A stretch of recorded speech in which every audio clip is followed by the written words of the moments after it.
In the summer of 1962, on the sun-drenched soil of Chile, the Italian national football team carried the hopes of an entire nation to write a new chapter at the World Cup. It was a peculiar generation, a blend of talented Oriundi, South American-born players, and domestic legends at their peak. They brought a renowned, burgeoning defensive style, interspersed with the romanticism of attacking players. However, that tournament did not become a fairy tale, but rather a tumultuous journey culminating in the violent Battle of Santiago. More than 60 years have passed since those fiery days. Time has etched different marks on their lives, from the glorious peaks after the tournament to the somber silences when the curtain closed. Some have become immortal legends. Some have chosen a life of seclusion. And some have forever rested in the embrace of Mother Earth. Let's turn back the pages of the life diaries of the 22 individuals who formed the soul of the Azzurri back then. Gianni Rivera was a young, proud soul. At 18, he brought to Chile a graceful, elegant style of play, like an artist dancing among butchers. With his ahead-of-its-time tactical vision and incisive passes, he was the hope for a complete transformation for the Azzurri.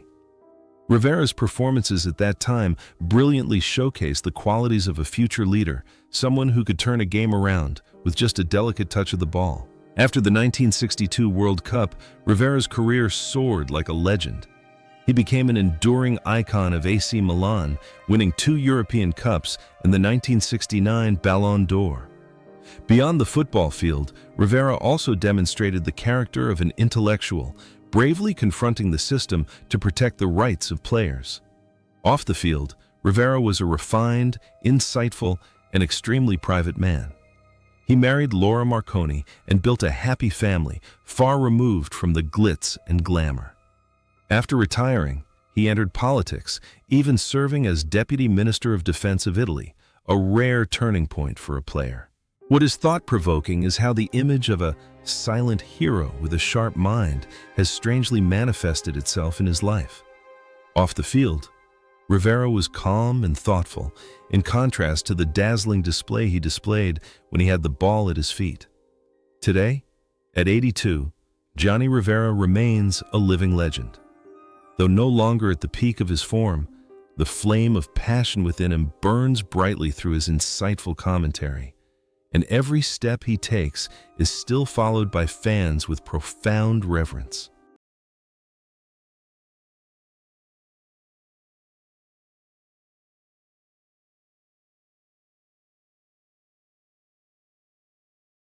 Cesare Maldini was the most solid pillar in the defense. At 30 years old, he not only played with strength, but also with composure and a superb ability to read the game. With his long strides and precise tackles, he was a rock that frustrated every striker. Cesare's performance that year was proof of the character of a true captain, always knowing how to maintain team spirit amidst the waves of violence on the South American football pitch. After the tournament, Cesare's career became synonymous with AC Milan's golden history, becoming the first captain of an Italian club to lift the European Championship trophy. He continued his greatness on the coaching bench, leading Italy at the 1998 World Cup. Cesare not only built a brilliant career, but also laid the foundation for an empire, the Maldini family, passing on his legacy to his son Paolo and grandsons. Off the field, he was an exemplary father, living simply and always full of compassion. The image of a steel warrior on the field was in stark contrast to the gentle Cesare, who always believed that character was what truly lasted. However, that glorious journey came to an abrupt end. On April 3, 2016, Cesare Maldini passed away at the age of 84. His passing left a huge void in the world of football. His legacy is not just about titles, but also a story of generational continuity, a never-ending stream of football blood flowing in the veins of those who love the Azzurri.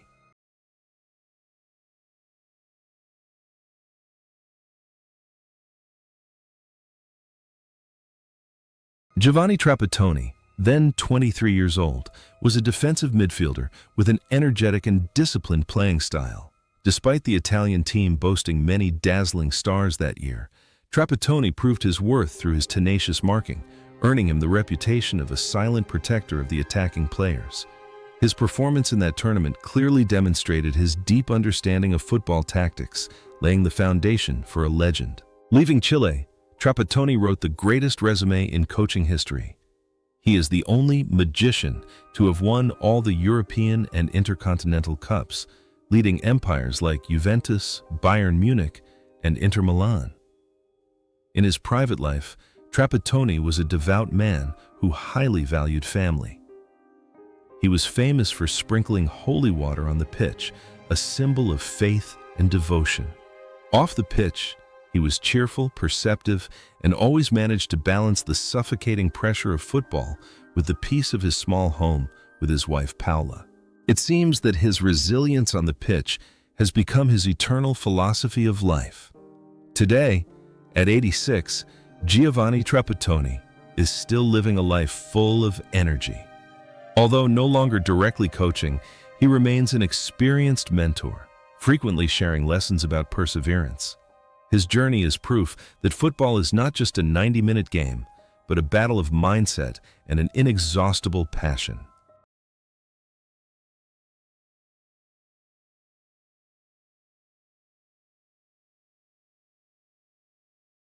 Omar Sivori entered the 1962 World Cup as the reigning Ballon d'Or winner. At 26, the Argentinian striker embodied rebellion and unparalleled talent. He had a habit of wearing his socks low, almost ankle-deep, a gesture that challenged any defender. Sivori was a lethal striker in the penalty area, dribbling as if there were no defenders around him. In the Italian team that year, he was the greatest source of creative inspiration, a player who could transform ordinary situations into masterpieces with a magical flick of his hip. After the tournament, Sivori continued to be an icon at Juventus and Napoli, revered in both northern and southern Italy. However, his career was also rife with scandals due to his fiery personality. Sivori never bowed down to anyone. Off the field, he was a free-spirited man who loved parties and late-night conversations.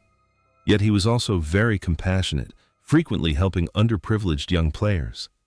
The image of a flamboyant artist on the field contrasted sharply with Sivori off the field, a loving father who spent his final years tending his farm in his native Argentina. It seems that this artistic spirit was ingrained in his destiny, both proudly and solitarily. However, this tumultuous journey came to an abrupt end. On February 17, 2005, Omar Sivori passed away at the age of 69 from pancreatic cancer. His death left a vast void in the hearts of fans from Turin to Buenos Aires. His legacy is not just his goals, but his spirit of freedom and indomitable will.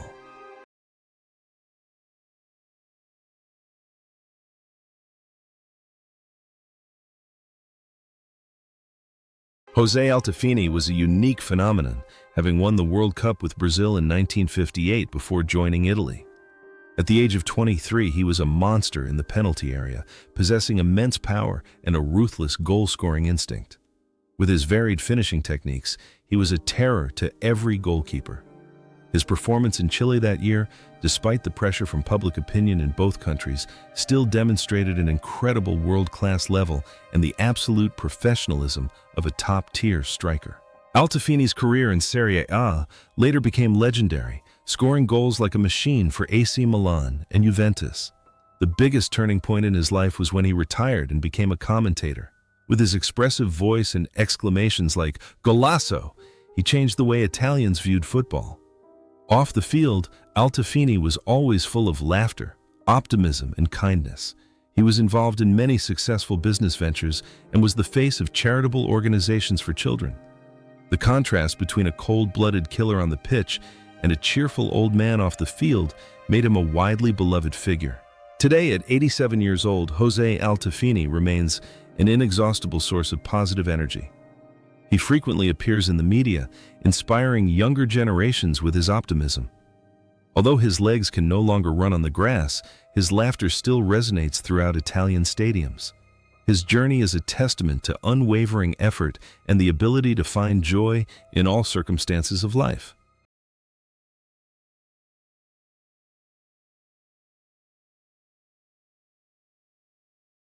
Giacomo Bulgarelli was only 21 years old, but played with the maturity of a veteran. As the heart of the midfield, he possessed masterful ball distribution skills. At Chile 1962, he scored 2 goals, becoming a rare bright spot for the Azzurri. Bulgarelli is a symbol of a generation of talented and self-respecting players.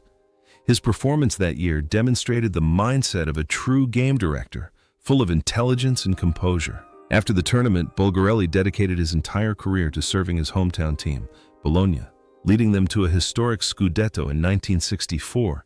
After retiring, he achieved great success as one of the most intellectual commentators in Italian television history. Off the field, he was a refined gentleman, a lover of art, and lived a peaceful life with his family. He was never involved in scandals and always devoted himself to youth development. His fiery fighting spirit on the field transformed into dedication and composure in his personal life, earning him the reputation of a saint in the Emilia-Romagna region. However, that glorious journey came to a halt after a long battle with illness. On February 12, 2009, Giacomo Bulgarelli passed away at the age of 68. His death left a huge void in the hearts of his fans. In his honor, the stands of the Renato Dall'Ara Stadium were named after him. His legacy is not only about titles, but also a story of unwavering loyalty to his homeland.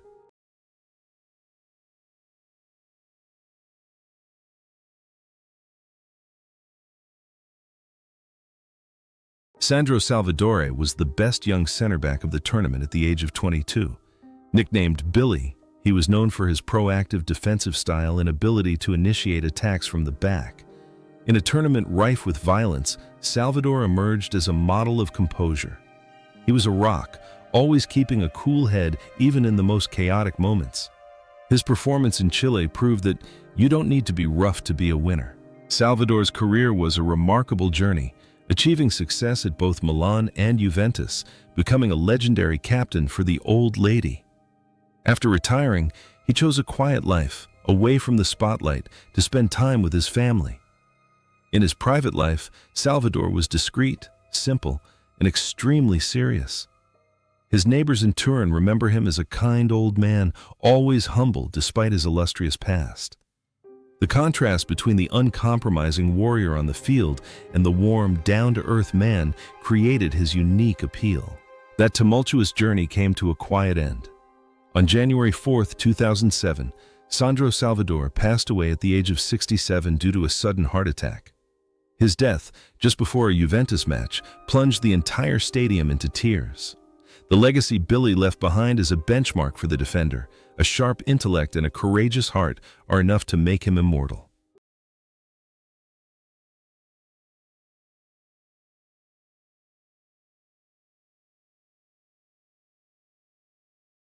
Enrico Albertosi arrived in Chile in 1962 at the age of 22 as a reserve goalkeeper. Although he never played a match, his confidence and exceptional reflexes in training foreshadowed a legend. Albertosi possessed a captivating, artistic, yet incredibly calm goalkeeping style. He didn't just catch the ball with his hands, but with the pride of someone standing in front of the goal. His promising performances at that young age quickly established a unique and unmistakable identity. Later, Albertosi became one of the greatest goalkeepers in Italian history, starting at the 1966 and 1970 World Cups. His career was brilliant but also full of ups and downs, including a betting scandal involving Totonero. However, with his resilience, he rose above it and continued to contribute. Off the field, Albertosi was free-spirited, enjoyed life, but was also very disciplined. He participated in many social activities and inspired younger generations with his personal confidence. The contrast between his rebellious moments off the field and his absolute focus on the pitch created a captivating Albertosi. Today, at 86, Enrico Albertosi still lives a vibrant life in his hometown. Although he no longer soars between the goalposts, his wisdom and stories of his golden era remain a treasure for the media. He still closely follows the progress of modern goalkeepers, playing the role of a respected and experienced mentor. The passion within this artist of the goalkeeping world has never faded.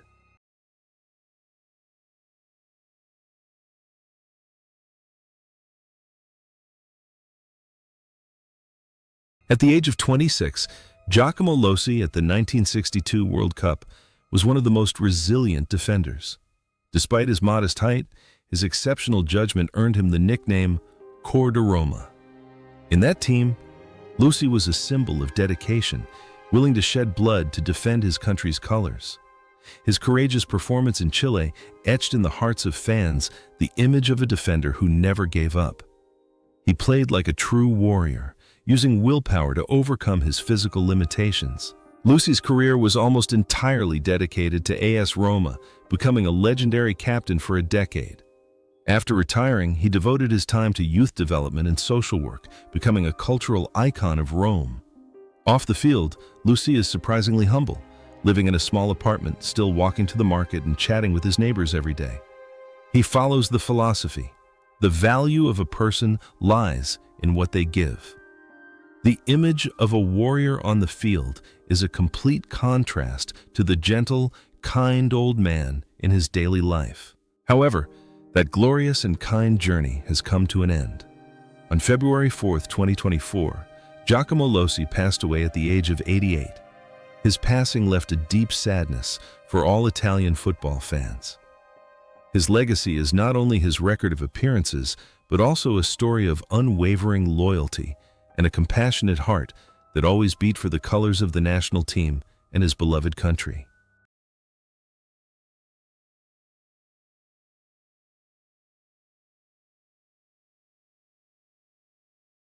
Giorgio Farini was a fiery midfielder, captain of Torino at the age of 22. However, his name is associated with a dark moment in Chile. He was the first player sent off in the Battle of Santiago after being provoked. Farini's performance that year showed an iron will, never backing down in the face of hostility. He embodied an uncompromising fighting spirit, always protecting his teammates at all costs. After 1962, Farini became the immortal soul of Torino, setting a record for most appearances in the club's history, 566 matches. He led the team through difficult periods following the Superga disaster. Off the field, Farini was straightforward, responsible, and extremely loyal. He lived a peaceful life with his family, enjoyed outdoor activities, and always maintained the diligent spirit of a Piedmontese. His passion on the field permeated his life, serving as an absolute protection for his family and the club he loved. However, that dedicated journey came to a tragic end. Just a few months after retiring and beginning his coaching career, Farini suffered a sudden cerebral aneurysm. On November 8, 1976, Giorgio Farini passed away at the young age of 37. His untimely death shocked the whole of Italy. His legacy is an example of sacrifice and loyalty to the very last breath, an eternal captain in the hearts of Torino fans.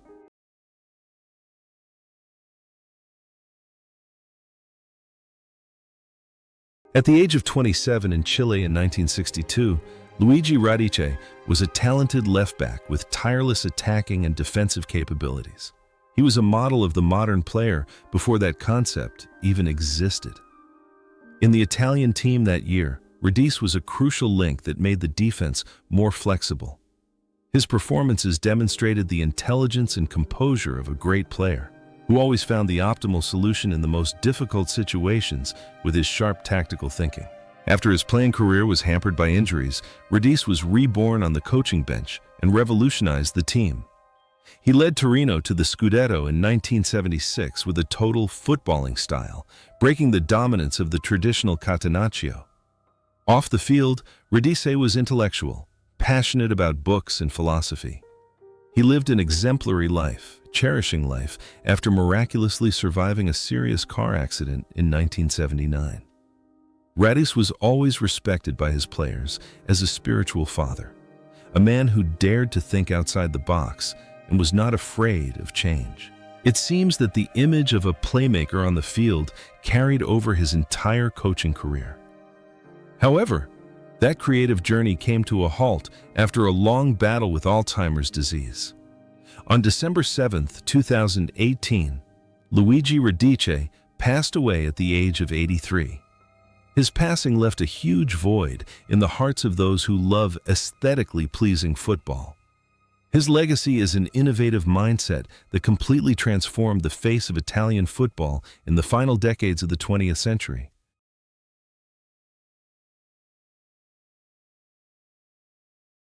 Lorenzo Buffon was the captain of the Italian national team at the age of 32.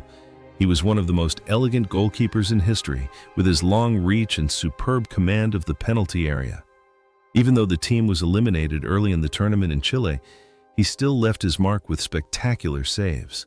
He embodied calmness and elegance, a true gentleman in goal. Buffon's performances demonstrated the composure of a senior player, always instilling absolute confidence in the defenders in front of him. After the tournament, Lorenzo continued his success at Inter Milan, becoming one of the few players respected by both halves of Milan. His post-retirement life was relatively peaceful, transitioning to scouting and inspiring his successor, Gianluigi Buffon. Off the field, Lorenzo was romantic and cheerful. His marriage to actress Edie Campagnoli was a media sensation.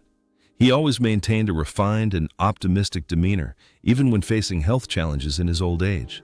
The contrast between the quietude of the goalkeeper and the romantic spirit off the field created a captivating Lorenzo. Today at 96, Lorenzo Buffon lives a peaceful life. Although time is gray as hair, his eyes still shine brightly when he recalls his time in Chile. He remains a witness to history, a great elder statesman who always follows the development of football. His journey is a testament to a meaningful life and the enduring respect of society.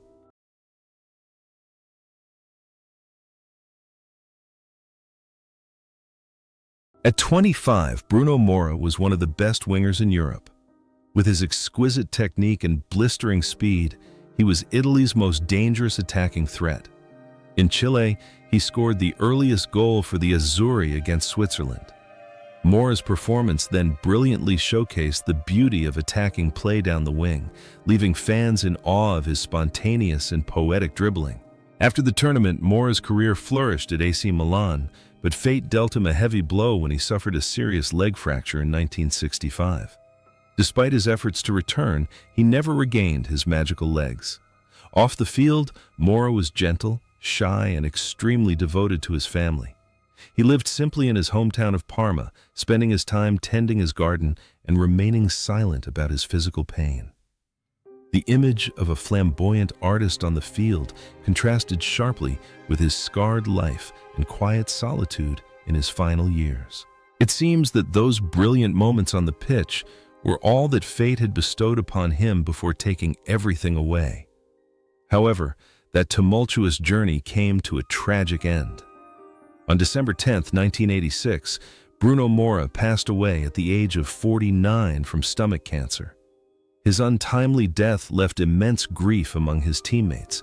His legacy is not only his historic goals, but also a story of the harshness of fate and the extraordinary efforts of a man who loved football.